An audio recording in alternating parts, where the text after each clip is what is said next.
Hello नमस्कार दोस्तों, मैं ऋषभ आपके चैनल एजुकेशन फॉर ऑल में एक बार फिर से आपका स्वागत करता हूं। आज हम लोग जो एएलपी एनटीपीसी के लिए और टेक्नीशियन के लिए जो प्रैक्टिस सेट हम लोग साइंस का कर रहे थे उसका मैं अगला पार्ट लेकर के आ गया हूं। आज हम लोग जो है वो चौथे नंबर का प्रैक्टिस सेट करने वाले हैं। इससे पहले मैंने 3 प्रैक्टिस सेट करवा दिया है। अगर आपने उसको नहीं देखा है तो इसका प्लेलिस्ट मैंने बना दिया है, आप जो है जा करके देख सकते हैं। आज हम लोग जो है वो 4th नंबर का प्रैक्टिस सेट करेंगे। अगर आप साइंस को सब्जेक्ट वाइज और टॉपिक वाइज पढ़ना चाहते हैं तो मैं जो है वो रेलवे के लिए स्पेशल बायोलॉजी का प्रीवियस ईयर क्वेश्चन जो है वो स्टार्ट किया हूँ, जिसमें मैंने 2 लेसन जो है वो कंप्लीट करवा दिया है। पहला ब्रांचेज ऑफ बायोलॉजी और दूसरा जो है वो एनिमल सेल जो है वो मैंने पढ़ा दिया है। अगर आपने उसको नहीं देखा है तो उसका भी प्लेलिस्ट बना हुआ है, आप जो है जा करके देख सकते हैं। तो चलिए हम लोग जो है वो स्टार्ट करते हैं। आज का पहला क्वेश्चन है कि भ्रूण को भोजन किस माध्यम से प्राप्त होता है। By what means does the foetus received जो है वो फूड, यानी कि भ्रूण को भोजन जो है वो किससे मिलता है, तो आपका गर्भनाल द्वारा यानी कि थ्रू अम्बिकल कोड द्वारा जो है वो मिलता है। तो ऑप्शन नंबर सी जो है वो आपका सही आंसर हो जाएगा।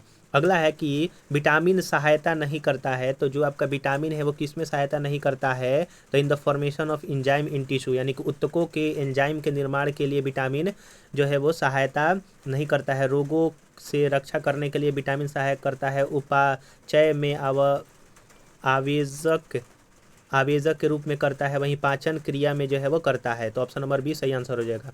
क्वेश्चन नंबर 3 है कि पुरुषों के बंध्याकरण शल्य क्रिया को क्या कहते हैं, तो the sterilisation surgery of man is called, तो उसको कहा जाता है आपका वेसेक्टोमी जो है वो कहा जाता है। वेसेक्टोमी जो है वो उसको कहते हैं। अगला है आपका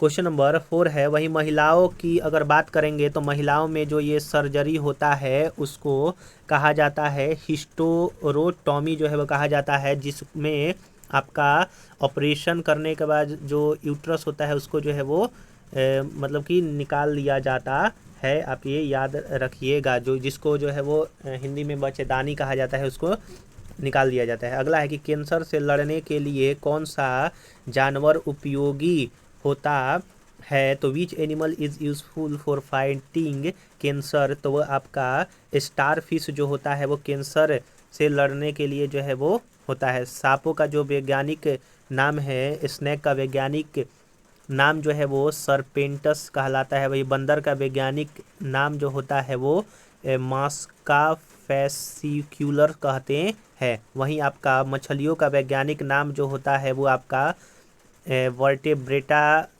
जो है वो आपका होता है। अगला क्वेश्चन है कि आलू किस कुल का है, तो potato belongs to which family, यानी कि आलू जो है वो किस कुल से संबंधित है, वो आपका सोलेनेसी कुल से संबंधित है। क्वेश्चन नंबर 6 है कि किसमें आयनिक और सह संयोजक बंध दोनों उपस्थित है, यानी कि आयोनिक और कोवैलेंट बॉन्ड जो है वो दोनों आपका NaOH में जो है वो आपका उपस्थित है। पानी का टैंक साफ करने के लिए सफाई कर्मचारी एक सफ़ेद पदार्थ का प्रयोग करता है। पदार्थ में क्लोरीन की तेज गंध होती है। वह पदार्थ जो है वो आपका कौन सा होता है, तो उस पदार्थ को जो है वो ब्लीचिंग पाउडर जो है वो कहा जाता है। तो ऑप्शन नंबर 7 का ए जो है वो सही आंसर हो जाएगा। इसका फार्मूला CaOCl2 आपका इसका फार्मूला होता है। कॉमन साल्ट जो है वो NaCl कहलाता है, आप ये याद रखिएगा। अगला क्वेश्चन नंबर 8 है कि निम्नलिखित 3 तत्वों में मिश्र धातु से स्टेनलेस स्टील जो है वो बनाया जाता है, तो स्टेनलेस स्टील जो है वो किसकी सहायता से जो है वो बनाया जाता है, तो स्टेनलेस स्टील में जो आपका मिश्र धातु है वो आपका CaB हो जाएगा, यानी कि आयरन, क्रोमियम और कार्बन की सहायता से जो है वो बनाया जाता है। अगला है कि क्षार के बारे में निम्नलिखित में से कौन सा सही नहीं है, तो आपका क्षार के बारे में निम्नलिखित में से जो है वो आपका ऑप्शन नंबर डी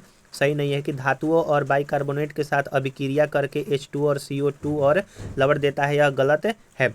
जो क्षार होता है वो जलीय माध्यम तरल अवस्था में OH जो है वो निर्माण करता है, OH माइनस जो है निर्माण करेगा। स्वाद में यह कड़वे लगते हैं और लाल लिटमस को नीला में जो है वो परिवर्तित करता है आपका क्षार, वहीं नीला को लाल में जो है वो एसिड करेगा।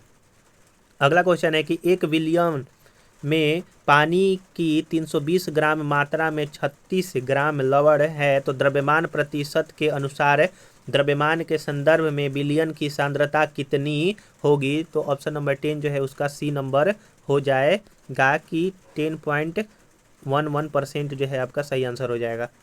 अगला है आपका कि मान लीजिए कि एक रेडियो एक्टिव प्रतिशत की माध्यम आयु टी है। प्रतिदर्श में प्रारंभ में उपस्थित 75% सक्रिय नामिकों का कितने समय में क्षय जो है वो आपका हो जाएगा? तो ये आपका हो जाएगा ऑप्शन नंबर बी, यानी कि 2t समय में जो है वो आपका क्षय हो जाएगा। तो ऑप्शन नंबर जो है वो बी आपका सही आंसर हो जाएगा। थोड़ा सा जो है वो बारिश का आवाज़ आ रहा होगा क्योंकि बारिश जो है यहाँ पर हो रहा है, तो आप जो है थोड़ा सा मैनेज कर लीजिएगा आज भर। अगला क्वेश्चन है, क्वेश्चन नंबर 12 है कि निम्नलिखित में से किसमें परिवर्तन करके किसी पदार्थ को एक अवस्था रूप से दूसरे में परिवर्तित किया जा सकता है? तो वो आपका तापमान यानी कि टेम्परेचर में बदलाव करके जो है हम लोग एक अवस्था से दूसरे अवस्था में जो है वो किसी भी पदार्थ को बदल सकते हैं। अगला है कि निम्नलिखित में से कौन सी धातु मुक्त अवस्था में पाई जाती है, यानी कि कौन सी ऐसी धातु है जो कि मुक्त अवस्था में पाई जाती है? तो गोल्ड जो है वो मुक्त अवस्था में पाई जाती है और Au इसका जो है वो सिंबल होता है। पोटेशियम का के होता है क्रमांक 19 होता है पोटेशियम का। Calcium Ca 20 number atomic number होता है और आपका सोडियम का 11 होता है और Na से डिनोट करते हैं और सोडियम पर माइनस माफ कीजिएगा प्लस 1 चार्ज जो है वो होता है। नीचे दिए गए विकल्पों में गलत आणविक सूत्र IUPAC नाम सम्मान बनाने वाले विकल्प को जो है वो आपका पहचानना है। तो इसका ऑप्शन नंबर जो है वो डी सही आंसर हो जाएगा कि C2H3OH मेथेनॉल मिथाइल अल्कोहल का जो है आपका यह गलत है। मेथेनॉल का जो होता है वो आपका फॉर्मूला जो होता है वो CH3OH जो है वो आपका होता है। बाकी सारा जो है आपका सही है। एथेनॉल इथाइल अल्कोहल जिसको कहा जाता है वो C2H5OH होता है। मेथेनॉल का जो है आपका गलत है। ऑप्शन नंबर डी इसका सही आंसर हो जाएगा। अगला है 15 नंबर क्वेश्चन कि 3 प्रतिरोध प्रत्येक 4 ओम का एक त्रिकोणीय बनाने के लिए जोड़ा गया है। तो इन दो टर्मिनलों के बीच में जो है वो आपका प्रतिरोध कितना हो जाएगा? तो दो टर्मिनलों के बीच का प्रतिरोध जो होगा वो आपका 8/3 जो है वो सही आंसर हो जाएगा, यानी कि ऑप्शन नंबर बी जो है वो सही आंसर हो जाएगा।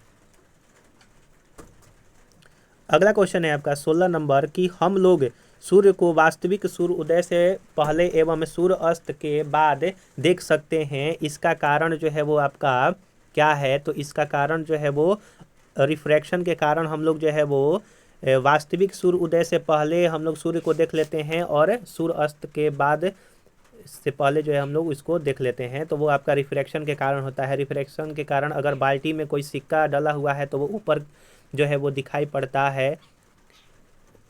रिफ्लेक्शन जो होता है वो लाइट का जो है वो रिफ्लेक्शन होता है, आप ये याद रखिएगा। अगला क्वेश्चन नंबर 17 है कि एक साफ शीशे के प्लेट पर पानी की बूंद गिराने से वह फैल जाता है जबकि पारे की एक बूंद गोलाकार जो है वो स्थिति धारण कर लेता है, ऐसा जो है वो क्यों होता है? तो ऐसा आपका जो है वो पारे का कोहेशन उसका शीशा के साथ एडिशन से अधिक होता है, इसीलिए। यानी कि जो कोहेशन बॉन्ड होता है पारा का उसका शीशे से जो एडिशन से आपका अधिक होता है, आसंजन से अधिक होता है, इसीलिए। तो ऑप्शन नंबर सी सही आंसर हो जाएगा। 18 नंबर क्वेश्चन है कि यदि बल लगाने पर कोई कार्य न हो तो बल तथा विस्थापन के बीच का कोण जो है वो आपका कितना होगा? अगर बल लगाने पर कोई विस्थापन ही नहीं हो रहा है तो उनमें जो है आपका 90 डिग्री हो जाएगा। जैसे कुल्ली जब सामान उठाता है तो अगर साइंटिफिकली देखा जाएगा तो वह जो है कुल्ली के द्वारा कोई काम नहीं होता है क्योंकि वह परपेंडिकुलर जो है वो बनता है 90 डिग्री, इसीलिए।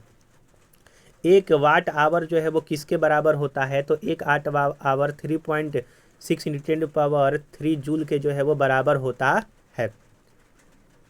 और ये जो है वो 3.6 × 10⁻⁶ जूल ये अर्ग के बराबर हो जाएगा।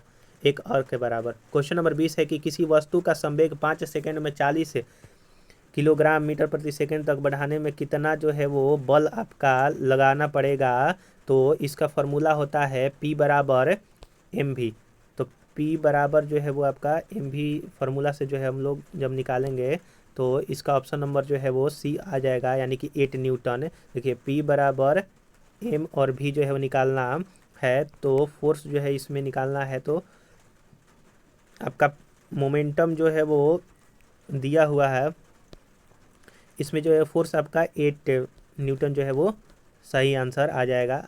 आप जो है फार्मूला पर इसको सेट करके जो है वो कर लीजिएगा। तो आशा करूंगा कि आपको ये जो है वो सेट अच्छी तरह से समझ में आया होगा। अगर आपने पीछे वाला वीडियो नहीं देखा है तो इसका प्लेलिस्ट बना हुआ है, आप जो है जा करके देख सकते हैं। अगर आपको ये वीडियो पसंद आया होगा तो वीडियो को लाइक कीजिएगा, अपने दोस्तों में शेयर कीजिएगा, और अभी तक चैनल को सब्सक्राइब नहीं किए हैं तो चैनल को सब्सक्राइब भी कर दिया कीजिएगा। थोड़ा जो है बारिश हो रहा होगा तो थोड़ा इसमें अगर आवाज़ जा रहा होगा तो आप ईयरफोन या फिर हेडफोन जो का इस्तेमाल करके जो है वो देख लीजिएगा। तो चलिए हम लोग जो है अगले वीडियो में मिलेंगे, तब तक के लिए नमस्कार।